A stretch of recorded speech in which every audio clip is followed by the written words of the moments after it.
if we don't know what something is, we don't have any idea what its purpose is. But once you know what its purpose is, what does that do for you? Then you know how to use it. Yeah. You know what to do. You know what to do. You've got a direction. You've got direction.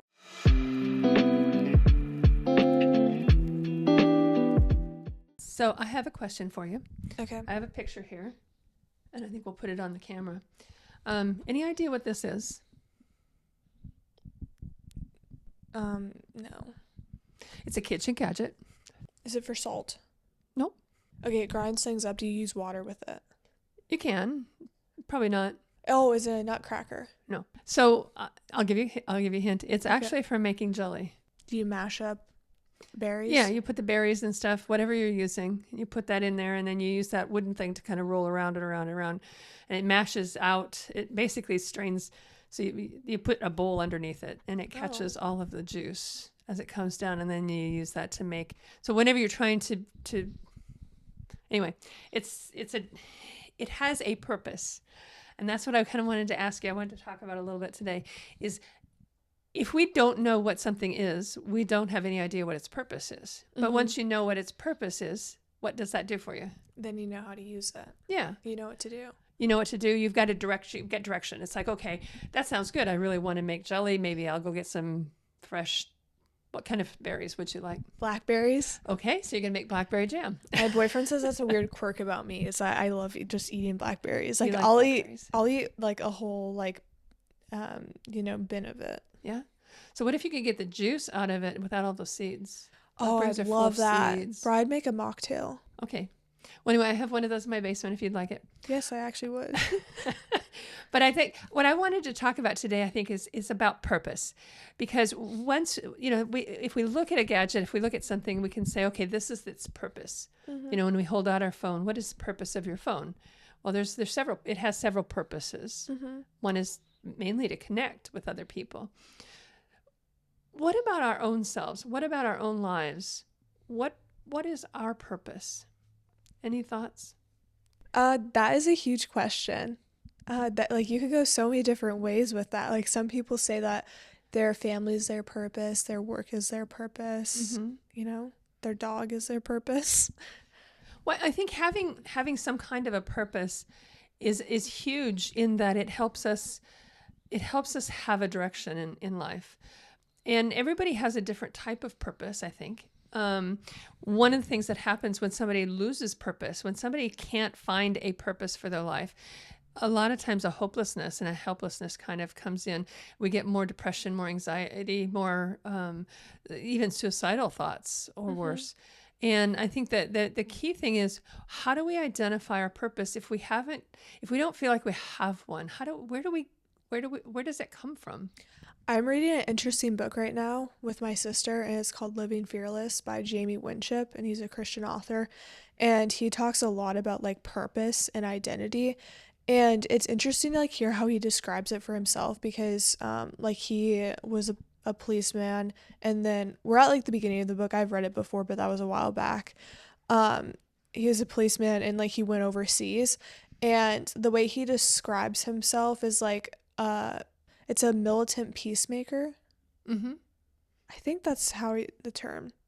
He describes himself as like a militant peacemaker. I don't know if I remember that correctly, but essentially that a lot of like the strengths God has given him really align with that. And so whatever he does, he comes in it with that sort of like mentality.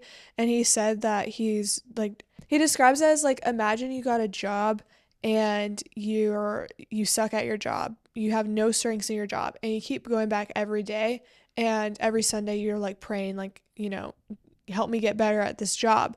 But that's not where God has placed your strengths.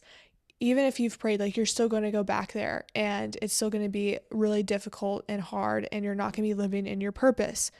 And that's not to say that we shouldn't go through hard things, but if you're constantly putting yourself in places where you know that your strengths are not being used, then you're lacking a lot of, the positives that come from a purpose. Well, I think that's true. I think there's a lot of misunderstanding too about purpose. I know when I was little, I had there was a scare as far as my health when I was probably about 3 or 4 years old, and um, they thought that I had a bad heart murmur, a noise in my heart that meant something wasn't working right. And so after other testing and stuff, or before the testing and stuff, my mom did a lot of praying, and she said, God, I just, whatever, you just make her okay, and we'll make sure she gets raised in church, because my folks weren't attending any kind of a church at that time. And the follow-up tests all came back saying everything was fine.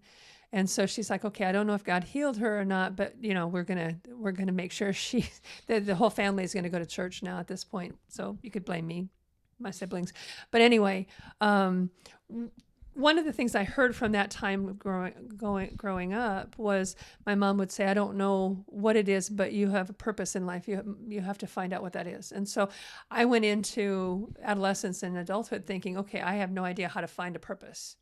I don't understand if That's such a tough thing to put on a kid. Oh my gosh. Like, that's horrible. I don't know. And so, yeah, you kind of go, it's confusing. And it's like, okay, what am I supposed to do with my life? That's really where I was going with that. It's like, what will make my life meaningful? And, is it to have, to get married and have kids? Is it to have a career? Is it because I was growing up at a time when that was an obvious question, as opposed to, 50 years earlier, maybe that wasn't, the career thing wasn't as an option. But looking at it and saying, okay, well, why, not only what is my purpose, but what can I find as my purpose that's good enough to satisfy God, if that's the case? The way I was thinking of it is there was something I'm supposed to do, and I have no idea how to find that out. What am I supposed to do with my life? And so later on, I realized, well, no, God has a purpose for a plan for everybody's life. It's not just me. I realized that, no, I think that's something. And if you're not a believer, if you're not a Christian, and you don't look at it from that standpoint, I think just looking at it from a human standpoint, we all still have to have some kind of a purpose in life in order to have a more positive mental health outlook. How do we find that? Are you asking me? I'm just throwing it out for discussion. Okay. I don't like to be wishy-washy, but like it does seem like everyone is different. It's going to look completely different for everyone. I know for myself, like the period of time that I am in, like I think your purpose can be found in so many things. It's not, I think I've like looked at it as like, oh, I need to find that like one thing that I'm going to do that's going to fulfill me for the rest of my life. But when you start looking at like more like the smaller things in life, like the way that you say hello to people, or how you conversate with people, or like how you take care of your home, or how you come into work, like those are the things that add up over time. And when you start seeing meaning in those, and you start coming up to it as, I have something to give, I think that feels like very purposeful. When you look at it from that standpoint, I think that makes a lot of sense. But then you have to ask yourself, so what happens when somebody they say, my purpose is work. My purpose is my career. And then you get to you get to be 65, 70, 75, and now you're not able to function in that career anymore. That career, or you're an athlete, and athletes usually retire way earlier than that, because they're no longer able to compete at the same level as 25-year-olds on the basketball court or wherever they're competing. What does that mean then? If this has been my purpose all along, what does that mean? What do I do now? That's an interesting question. I think I've sort of felt that because I thought like a huge fulfilling thing for me was traveling. And I had a couple of exchange programs not go through, and so I was stuck in the same place. And like going through that was really hard, but it made me realize that there's not like a single thing that really gives you purpose.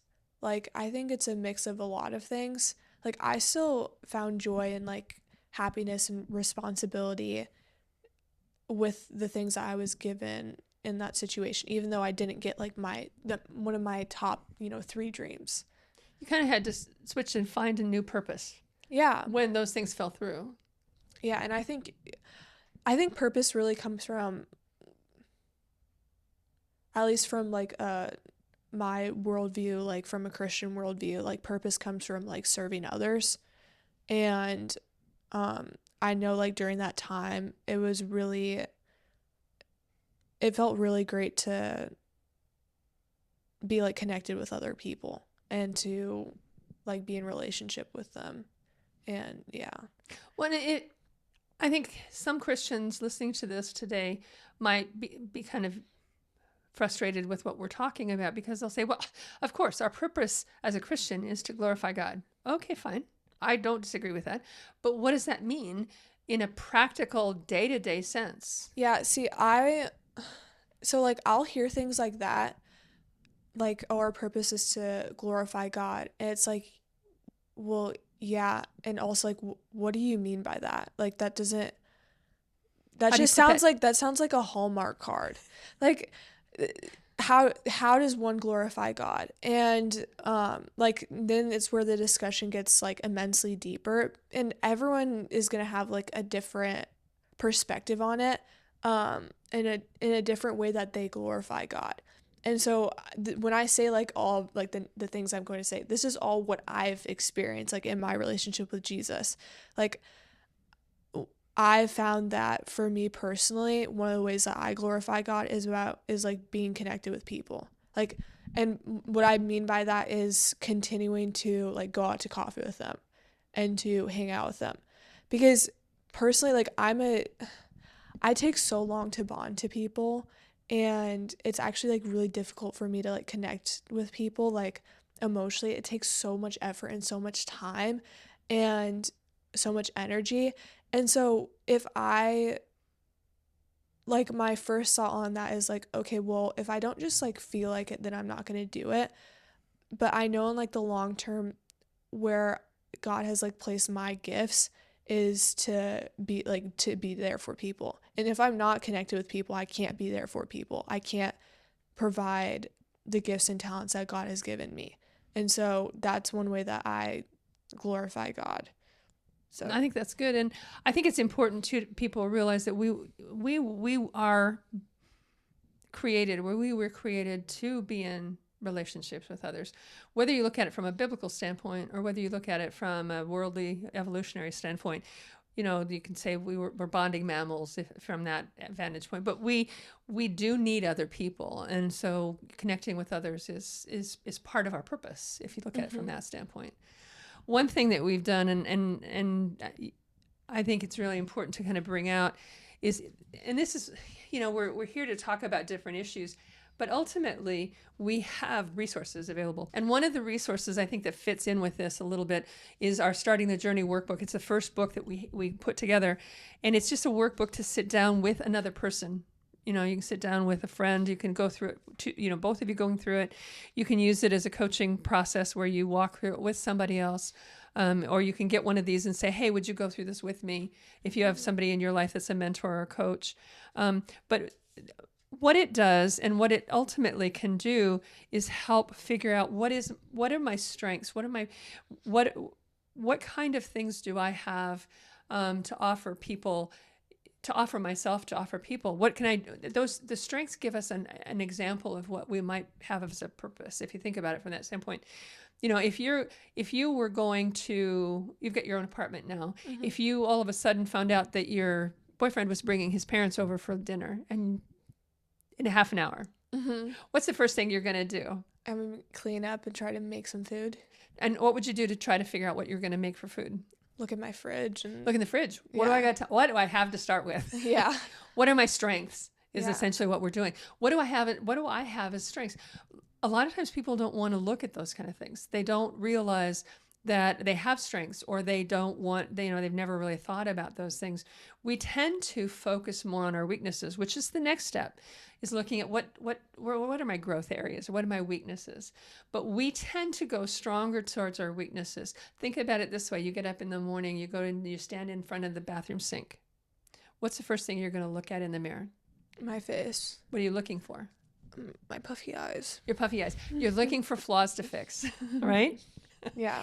We tend to have more comfort looking at our weaknesses. We don't like them, but we tend to have more comfort looking at them because we're trying to fix a flaw we want, And so we start with the strengths in the book because we start with telling a story. We try to look at how our life fits with this bigger picture of the rest of the world and the bigger picture of God's story.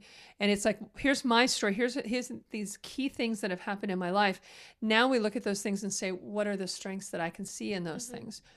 We often find some of our best strengths in the things that are the weakest, in the things that are the darkest in our story. So maybe you went through something that was traumatic. What did you learn about yourself in that traumatic thing? Sometimes it's you learn that you're stronger than you think you are. Yeah. Anyway, then we look at the challenges in we call them challenges to our design and growth areas. So we're looking at what are some things in our weaknesses. There are two kinds. We try to identify what are some weaknesses we can work to overcome, and what are some weaknesses we can't really realistically overcome, but we need to find a way to adapt to. For instance, I think I'm pretty much tone deaf. So one of my weaknesses is I can't sing the way other people can.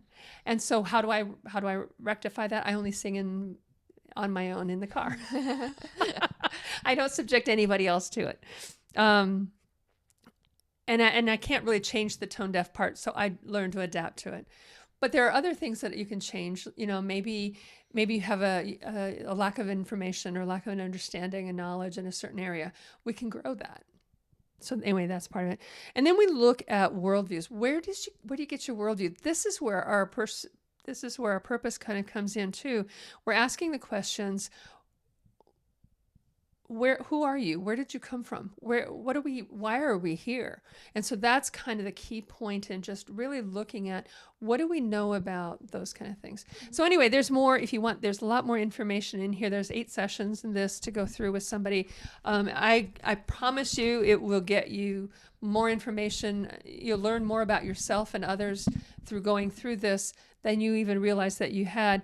And ultimately, you complete the journey in this book with a focus on what kind of things do I want to change. In other words, I'm now looking at how am I misaligned. You mentioned something about that before, about people who are working at a job they're really not gifted and talented for. Do I need to change my jobs? Do I need to find more talent, find more knowledge or education in that area? But that's a decision you get to make, and it's if we work with somebody else, a friend, someone we respect, they can give us some insights that we don't even have. Yeah, that's great. And for everyone listening, this is a book. You can find it on journeycoaching.org. And also, we're not here to make boo-boo bucks. This is $10, so it's a really helpful resource if you want to go through it with someone. Really, it's covering for the cost of printing and whatnot. Also, this is a great resource for you guys. If there is someone in your life who you really respect, go out and just ask them to go through it with them. I literally walked up to a gal and I asked her to mentor me, and she said yes. And she's an executive director, like really busy woman, and someone I respect so much. So take the time and take that initiative because it can change your life. So thank you so much for watching. We hope you enjoyed this episode, and we'll see you gals soon.